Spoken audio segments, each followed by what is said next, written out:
হতভম্ব হয়ে গেলাম। আমি বাচ্চাকে আরো মোহাব্বত করতে লাগলাম। এবারে আমি রওনা দেবো নিজের ঘরের দিকে। আমার উটনিটা বড় দুর্বল ছিল। আমার সাথীরা আমার থেকে 24 ঘন্টা একদিন আগে তারা রওনা দিয়েছে। আমি এমন করে মুহাম্মদ রাসূলকে নিয়ে আমার যখন ওই দুর্বল উটনির পিঠে উঠতে যাব, আমি গিয়ে দেখি ওই উটনিটা আর দুর্বল না, ওটা সবল মোটা সুটা শক্তিশালী হয়ে গেছে।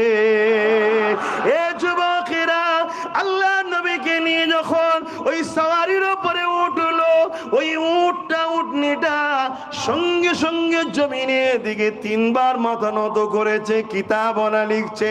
সে শুকরিয়া আদায় করে আল্লাহকে সিজদা দিয়ে বলেছে, আল্লাহ আমি বড় সৌভাগ্যবান, দোনোজানের সরদার আমার পিঠে উঠেছে।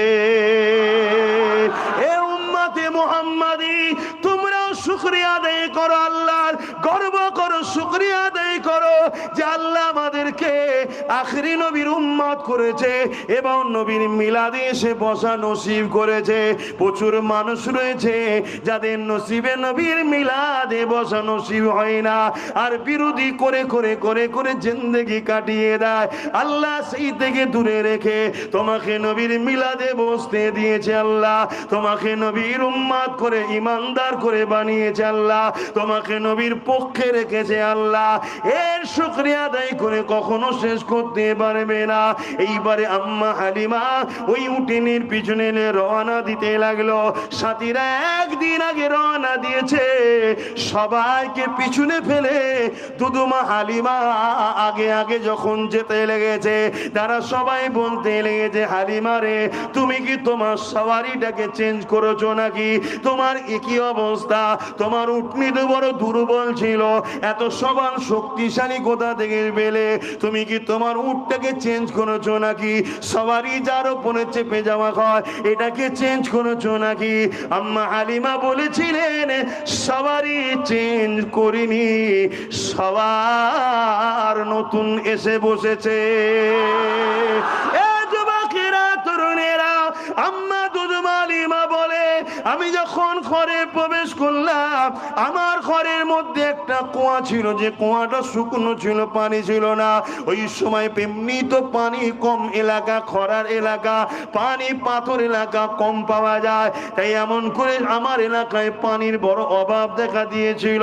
কিন্তু আমি ঘরে প্রবেশ করে দেখি আমার ঘরের কুয়াটা শুকনো ছিল, কিন্তু তাতে পানি পরিপূর্ণ হয়ে রয়েছে।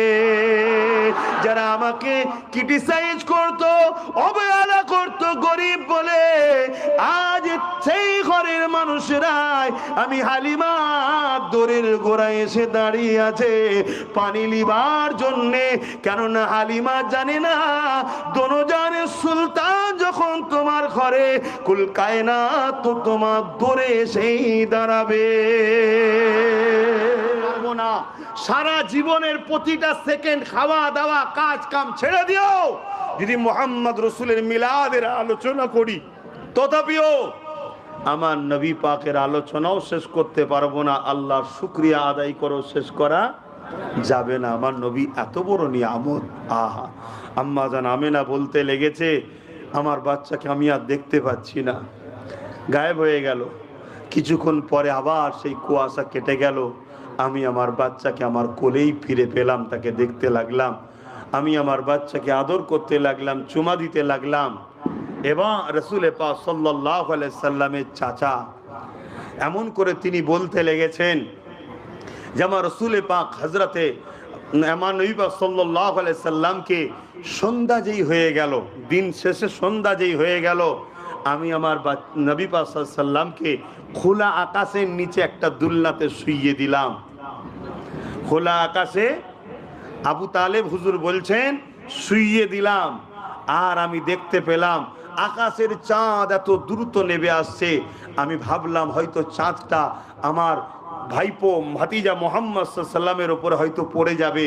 আমি চিৎকারও দিয়ে উঠলাম, কিন্তু চিৎকার দিয়ে চোখ বন্ধ করে তার কিছুক্ষণ পরে খুলে দেখে অবাক হয়ে গেলাম, মোহাম্মদ সাল্লাম ওই দুল্লাতে শুয়ে হাত লাড়ালাড়ি করছে, আঙুলের ইশা করছে, আর যেদিকে ইশারা করে চাঁদ সেদিকে সেদিকে নাচানাচি করে, লাফালাফি করে, যেন মনে হচ্ছে আল্লাহ মোহাম্মদ রসুলকে খেলনা হিসাবে চাঁদটা খেলনা বানিয়ে দিয়েছে। জোরে বলুন সুবহানাল্লাহ, আরো জোরে বলুন সুবহানাল্লাহ। আরো একটা কথা বলি, এই যে আমরা রবিউল আউয়াল এলে একটু লাইট টাইট লাগাই, এতেও অনেকে আপত্তি করে, আর যারা আপত্তি করে তারা তাদের বেটিদের ছেলেদের বিবাহতে লাইট লাগায়, তখন আপত্তি হয় না। শুধু হুজুরের মিলাদের বেলায় আপত্তি হয়, সব জায়গায় হলে আপত্তি হয় না। তবে এতটুকু মনে রাখবেন, আম্মা জান আমেনা বলতে লেগেছে, আমি দেখতে লাগলাম আমার রসুল পাক সাল্লাল্লাহু আলাইহি ওয়াসাল্লাম দুনিয়ায় তাশরীফ এনেছেন, এই মুহূর্তে আকাশের তারাগুলো সব আকাশ থেকে নেমে আসতে লেগেছে, এবং আমি মনে করতে লাগলাম হয়তো সেগুলো ভেঙে পড়তে লেগেছে, জমিনে পড়ে যাবে, কিন্তু না, আমার বাড়ি ও ছাদের চতুর্দিকে সেগুলো এসে সেজে গেল, এমন ভাবে সেজে গেল যেন লাইটিং হয়ে গেল। জোরে বলুন সুবহানাল্লাহ, আরো খুশিতে বলুন সুবহানাল্লাহ। এখন আমার নবী পাক সাল্লাল্লাহু আলাইহি সাল্লামের আগমনের সময় ঘটেছে। এর পাশাপাশি আরো অনেক ঘটনা ঘটেছে। পারস্যর বুকে 1000 বছরের একটা অগ্নিকুণ্ড ছিল, 1000 বছরের। সেখানে আগুন পূজারীরা আগুন পূজা করতো, কোনো দিন বন্ধ হয়নি, 1000 বছর ধরে চলে আসছে। আমার নবী পাক আগমনের সাথে সাথে অটোমেটিক সেটা দপ করে নিভিয়ে যায়। জোরে বলুন সুবহানাল্লাহ। কেন আমার হুজুর আসছে শিরক মুক্ত সমাজ গড়তে, তাই অটোমেটিক বন্ধ হচ্ছে, ইত্যাদি ইত্যাদি। আমার নবী পাক সাল্লাল্লাহু আলাইহি ওয়াসাল্লামের লাইফে আসার সময় শিশুবেলাতে ঘটেছে। আর এই মাস হলো সেই নবী পাক সাল্লাল্লাহু আলাইহি ওয়াসাল্লামের আগমনের মাস, তাই তো নাকি? তাই এ বিষয়েই তো আলোচনা করব, না আর কি করব? বলুন বলুন, আপনারা সারাদিন এ বিষয়েই তো আলোচনা করব নাকি? একটু মুখে কথা বলেন, এ বিষয়েই তো আলোচনা করতে হবে। দরুদ শরীফ আল্লাহুম্মা সাল্লি আলা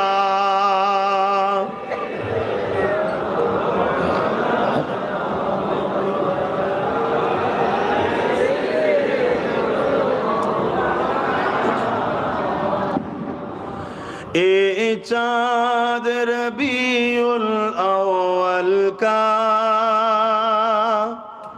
चमकाता है चमकाएगा। এটা রবিউল আউয়ালেরই চাঁদ তো নাকি?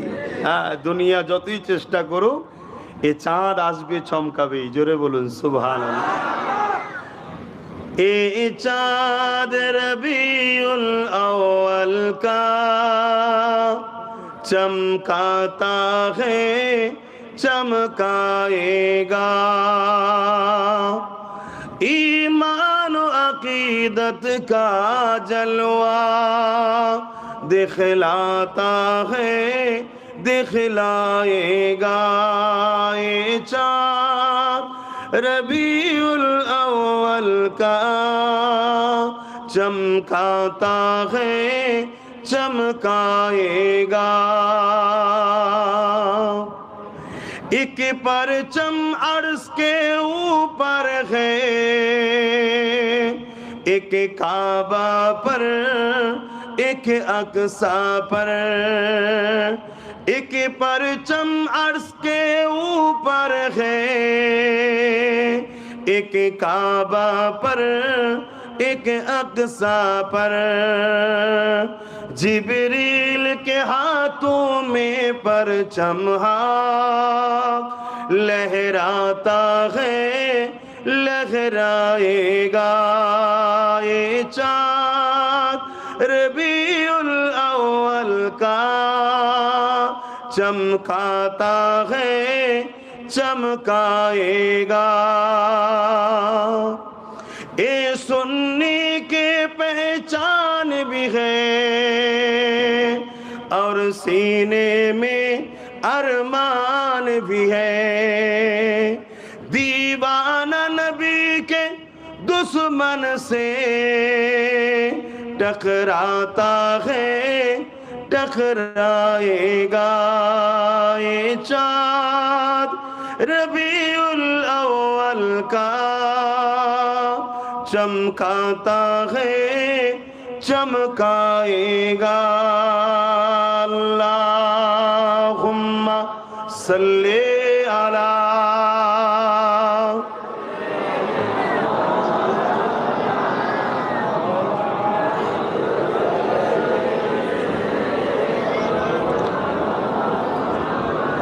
আমার আব্বা জানেরা, ভাইরা, বাপেরা, আমার নবী পাক সাল্লাল্লাহু আলাইহি সাল্লাম দুনিয়ায় তাশরীফ নিয়ে এসেছিলেন এই মাসের 12 তারিখ সোমবার শবে সাদেকের সময়। তৎকালীন সময়েতে মক্কা শরীফ সমস্ত লোকের মানুষরা ওখানে আসতো। শহরে দেখবেন ভাষা বহুমুখী হয়, সর্ব জায়গার মানুষ আসে, তাই ভাষা খিচড়ি টাইপের হয়ে যায়। তাই গ্রাম্য এলাকাতে বাচ্চাদের লালন পালন ও দুধ পানের জন্য দিয়ে দেওয়া হতো তৎকালীন প্রথা অনুযায়ী 10 জন মহিলা মক্কা জমিনে এসেছিলেন সন্তানকে নেবে বলে। যেই আসে আমার রাসূল পাক সাল্লাল্লাহু আলাইহি সাল্লামের আম্মা আমিনার কাছে, যখনই শুনে আমার নবী পাক সাল্লাল্লাহু আলাইহি সাল্লামের আব্বাজান ইন্তেকাল হয়েছে, সেই মুখ ঘুরিয়ে চলে যায় যে বাপ হারা সন্তানকে নিলে খরচ ঠিক পাবো না, তাই মুখ ঘুরিয়ে চলে যায়। এভাবে 9 জন এসেছে, চলে গেছে। শত শেষে একজন এসেছে, হযরতে হালিমা রাদিয়াল্লাহু তাআলা আনহা। তিনিও বড় গরীব, অসহায়, দুর্বল ছিলেন, বয়স্ক ছিলেন।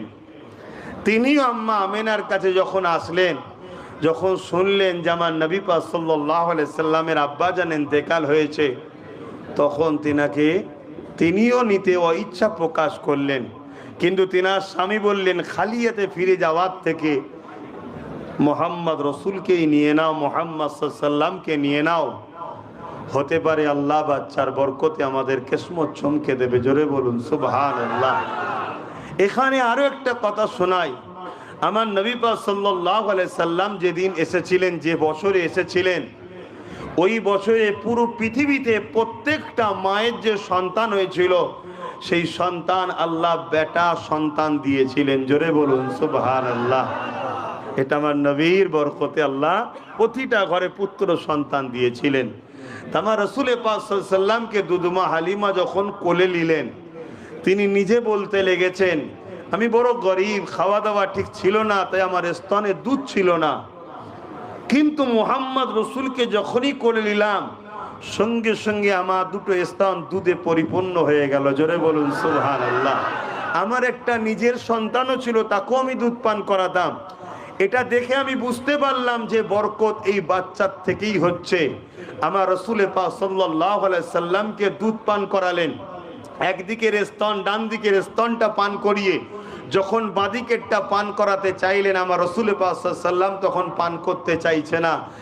নবী আমার প্রমাণ করে দিলেন যে ওটা আমার দুধ ভাইয়ের হক। জোরে বলুন সুবহানাল্লাহ। যে নবী শিশুবেলা থেকে ভাইয়ের হক, আমানতের খেয়ানত করছে না, সেই নবী হলেন আমাদের জন্য মডেল। সেই নবীকে জানুন। আম্মা জান হযরতে আলিমা বলেন, নবীকে ভালোবাসেন। আম্মা জান আমিনা যেমন মধু নিয়েছে, হযরতে দুধমা হালিমা যেমন আমাদেরকে জানিয়েছে। আর একটু আগে চলে আমার রাসূল পাক সাল্লাল্লাহু আলাইহি ওয়াসাল্লামের শান মর্যাদা আল্লাহ পাক কতটা দিয়েছে শুনে রেখে দেন। হযরতে দুধমা হালিমা বলে, আমার বাচ্চা মুহাম্মদ সাল্লাল্লাহু আলাইহি ওয়াসাল্লাম একদিন বাচ্চাদের সঙ্গে গেল এমন করে মাঠেতে, বাচ্চারা খেলাধুলা করতে লেগেছে। কিন্তু আমার মুহাম্মদ রাসূল তিনি খেলাধুলা করে না। কেন? তিনি তো দুনিয়ায় খেলতে আসেনি, তিনি তো দুনিয়ার জমিনে এসেছে আমাকে আপনাকে জাহান্নাম থেকে বাঁচিয়ে জান্নাতি বানাতে।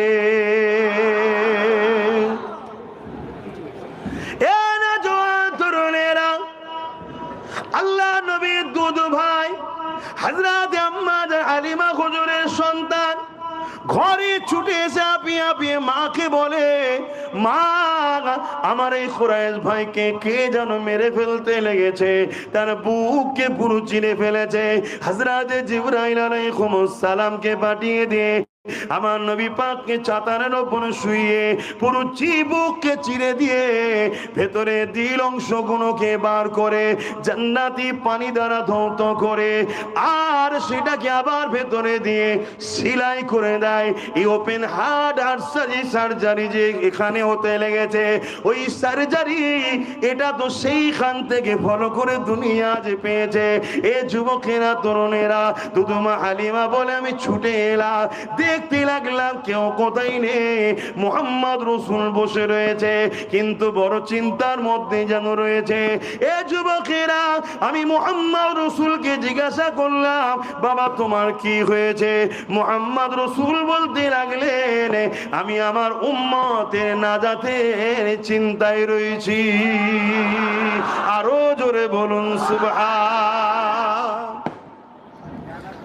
নবী শিশুবেলা তো আমাদের জন্য চিন্তা করছে যে নবী যদি না হয় তো উম্মত হলো কোথা থেকে, যে নবী যদি না হয় তো উম্মত হলো কোথা থেকে। আল্লাহ নবী চাচা জান হযরত আব্বাস রাদিয়াল্লাহু তাআলা থেকে একটা রায়াত রয়েছে। আল্লাহ নবীকে একদিন জিজ্ঞাসা করেছিলেন, ইয়া রাসূলুল্লাহ হাবিবাল্লাহ, একদিন আপনি দুল্লাতে দুলা খাচ্ছেন, আমরা আপনাকে দুলা দিতে লাগলাম, হঠাৎ করে দেখলাম আপনি বড় কান্নাকাটি শুরু করলেন। ইয়া রাসূলুল্লাহ হাবিবাল্লাহ, আমরা আপনাকে অনেক সান্ত্বনা দিতে লাগলাম, আপনি কান্না বন্ধ করছেন না। ইয়া রাসূলুল্লাহ হাবিবাল্লাহ, আবার কিছুক্ষণ পরে দেখি আপনি নূরে ঠোঁটে মুচকে মুচকে হাসতেছে। এ যুবকেরা, আল্লাহ নবী চাচা জান জিজ্ঞাসা করে, ইয়া রাসূলুল্লাহ হাবিবাল্লাহ, কাদার পিছনে কি রহস্য আর হাসির পিছনে কি রহস্য? নবী আমার মদিনার নববীতে সাহাবাদের নিয়ে বসে রয়েছে। এই সময় যখন জিজ্ঞাসা করলো, সাহাবা হুজুরদেরকে লক্ষ্য করে নবী পাক বলতে লাগলে, এ বাবা সাহাবারা, আমি রাসূলুল্লাহ যখন দুল্লাতে দুলতাম, সকালে 70,000 ফেরেশতা আসতো, সন্ধ্যা পর্যন্ত আমার ডিউটিতে থাকতো, সন্ধ্যাবেলায় তারা চলে যেত, নতুন করে 70,000 ফেরেশতা আসতো, সকাল পর্যন্ত আমার ডিউটিতে থাকতো। কোন একটা সময় ফেরেশতাদের মধ্যে কথা হতেছিল, আমার উম্মতিরা দুনিয়ার মধ্যে অন্যায় অত্যাচারে জড়িয়ে গিয়ে আল্লাহ তাদের উপরে নারাজ হয়ে জাহান্নামে দেবে। এই মেসেজটা যখনই আমি পেলাম, আমি ওই সময় কাঁদতে শুরু করলাম, ও রাব্বি আল্লাহ পাক, আমার উম্মতদেরকে আপনি নাজাত দেন, তারা বড় দুর্বল কমজোর হবে। এইভাবে আমি কাঁদতে লাগলাম। আর আমার আল্লাহ আমাকে এত ভালোবাসে, জিবরাইলকে পাঠিয়ে সুসংবাদ দিয়ে দিল, আমার হাবিবকে কাঁদতে নিষেধ করো, আমার হাবিব যাতে রাজি হয়ে যাবে আমি আল্লাহ তাতে রাজি। আরো জোরে বলুন সুবহান। আল্লাহু আকবার। আমরা এই যে এত পাপ করার পরও আজও যে আল্লাহর আযাব, আল্লাহর গজব যে আমাদেরকে এখনো গ্রাস করেনি, এটা আমার নবী পাক সাল্লাল্লাহু আলাইহি সাল্লামের খাস দয়া, হুজুরের ওসিলায়। কেন আমাদেরকে মারলে আল্লাহ নবী কষ্ট পাবে, তে আল্লাহ আমাদের উপরে এখনো আযাব দেননি। নবী আমার রওজা মুবারকে আজও আমাদের জন্য কাঁদতেছেন। জোরে বলুন সুবহানাল্লাহ। তা সেই নবী পাক সাল্লাল্লাহু আলাইহি সাল্লামের আগমনের মাসে উম্মতে মুহাম্মাদি কখনো ইখতিলাফ করতে পারে না। উম্মতে মুহাম্মাদি এই মাসে বেশি বেশি করে নবীর মাউলুদের আলোচনা করে আল্লাহ শুকরিয়া আদায় করবে। এটা তো উম্মতে মুহাম্মাদির কর্তব্য, দায়িত্ব এবং উম্মত হওয়ার পরিচয় তো তাকে দিতে হবে, যে নবীর জন্যে আজকে আমরা সব কিছু পেলাম। আজ আমি আরো একবার আপনাদেরকে ধন্যবাদ জানাই যে আপনাদের দ্বারা প্রতি বছরে আজকে এরকম একটা সুন্দর কাজ আল্লাহ করিয়ে নিচ্ছে। আল্লাহ আপনাদের এই সুন্দর কাজের বিনিময়ে আল্লাহ আপনাদের নাজাতের ওসিলা করে দেন। বলুন আল্লাহুম্মা আমিন। আমরা ইতিহাসে পড়েছি কত মানুষ এই দুনিয়ার বুকে হালকা বয়সে কত অন্যায়, কত পাপ করেছে। বিশ্ববিখ্যাত সুদখোর ছিল হাবিব আজমি, বিশ্ববিখ্যাত সুদখোর ছিল, কিন্তু আল্লাহ তিনাকে পরিবর্তন করে বিশ্ববিখ্যাত আবার ওলি বানিয়ে দিয়েছে। জোরে বলুন সুবহানাল্লাহ। আমরা ইতিহাসে পড়েছি এই টিভিতে বিশাল হাফি শরাব পান করত, কিন্তু আল্লাহ পাক তিনাকে পরিবর্তন করে দিয়ে বিশ্ববিখ্যাত ওলি করে দিয়েছে। তা আল্লাহর রহমত যদি আমরা পাই, হুজুরের মিলাদের বরকতে আজ আমাদের জিন্দেগিতে হয়তো অনেক ভুল আছে, আল্লাহ চাইলে এর বিনিময়ে আমাদেরকে তিনি পরিবর্তন করে ওলিদের খাদেম বানিয়ে ওলিদের কাতারে জান্নাত দিতে পারে। জোরে বলুন সুবহানাল্লাহ। এটা তো আমাদের ভাবা দরকার, এগুলো তো আমাদের মাথায় নিতে হবে, কেন সব কিছুই আল্লাহ আমার নবী পাকের জন্য বানিয়েছে। জোরে বলুন সুবহানাল্লাহ। সেই নবীকে মোহাব্বত করেন, সেই নবীকে প্যার করেন। আমরা শুধু মজলিস করি তা নয়, আমরা শুধু নবীর চর্চা নবীর আলোচনা করি তা নয়, জমিন ওলা হিসাবে আমরা যেমন করছি, আর্টস ওলা আল্লাহ তিনি ফেরেশতাদের নিয়ে আমার নবীর আলোচনা বয়ান করতে থাকে। জোরে বলুন সুবহানাল্লাহ। এই যে আমরা দরুদের সময় আয়াত তেলাওয়াত করি, ইন্নাল্লাহা बेशक खुदा व मलाइकतहू, साथ में फरिश्ते युसल्लूना अला नबी, नबी पर दरूद भेजते हैं। তা আল্লাহ দরুদটা কি আমাদের মতো পড়ে নাকি? আল্লাহ ইমাম বুখারী বলছেন আল্লাহ দরুদ হলো আল্লাহ পাক তিনি আরশের মজল্লায় তিনি আসমানি জগতে ফেরেশতাদের নিয়ে একটা মজলিস কায়েম করে, সেই মজলিসে ওয়ারাফা'না লাকা যিকরাক আমার নবী শান মর্যাদাকে বাড়াতে থাকে। জোরে বলুন সুবহানাল্লাহ। তো সেই নবী পাক সাল্লাল্লাহু আলাইহি ওয়াসাল্লামের শান মর্যাদার আল্লাহ পাক নিজে বয়ান করে থাকে। এটা তো আমাদেরও দায়িত্ব, এটা তো আমাদের ডিউটি। অবশ্যই নামাজ তো আমাদেরকে পড়তেই হবে, কেন একজন বান্দা হিসাবে বান্দি হিসাবে আমার রবের সেজদা, আমার রবকে রুকু দেওয়া, এটা তো আমাদের দায়িত্ব, এটা তো আমাদের ইনসানিয়ত। যে রব আমাদেরকে আশরাফুল মখলুকাত করলো, তিনাকে সেজদা করব না তো কাকে করব? তবে শুকরিয়া আদায় করি, আল্লাহ আমাদেরকে ইদিক উদিক মাথা নত করাইনে, আমাদের মাথা তিনার কাছেই নত আল্লাহ করান। জোরে বলুন সুবহানাল্লাহ। কেন নামাজ পড়বো না? নামাজের মধ্যেও তো আমার নবীর শান গুরুত্ব মর্যাদাও আল্লাহ বুঝিয়েছে। জোরে বলুন সুবহানাল্লাহ। बेशक नमाज सिर्फ खुदा के लिए है, नमाज में किसी गैर को लाना हराम है। फिर भी उस नमाज में अगर हम लोग खड़े होते तो ये पता चलते हैं मेरे नबी की शान क्या है। जब हम नमाज में खड़े होते हैं किबला की तरफ मुंह करके, क़ियाम बंद नियत करते हैं, तहरीमा बांधते हैं, किरात सूरा फातिहा पढ़ते हैं, सूरा में लेते हैं, रुकू में जाते हैं, सुबहान रब्बिल आज़ीम, सुबहान रब्बिल आज़ीम, सुबहान रब्बिल आज़ीम सबसे कम 3 मरतबा पढ़ना जरूरी है। खड़े हो जाते हैं, फिर सजदा सुबहान रब्बिल आला, सुबहान रब्बिल आला, सुबहान रब्बिल आला, फिर क़ियाम में खड़े हो जाते हैं, सुबह फातिहा मिलाते हैं, सूरा मिलाते हैं, सूरा फातिहा की बात, फिर रुकू, फिर सजदा। अगर 2 रकात नमाज है तो तहियात में बैठक में बैठ गए, खुदा ताला के पास हमारे लोगों का इरादा है अल्लाह ये रुकू आपके लिए, सजदा आपके लिए, तस्बीह आपके लिए, किरात आपके लिए, सूरा मिलाया आपके लिए, सूरा फातिहा आपके लिए। खुदा ये नमाज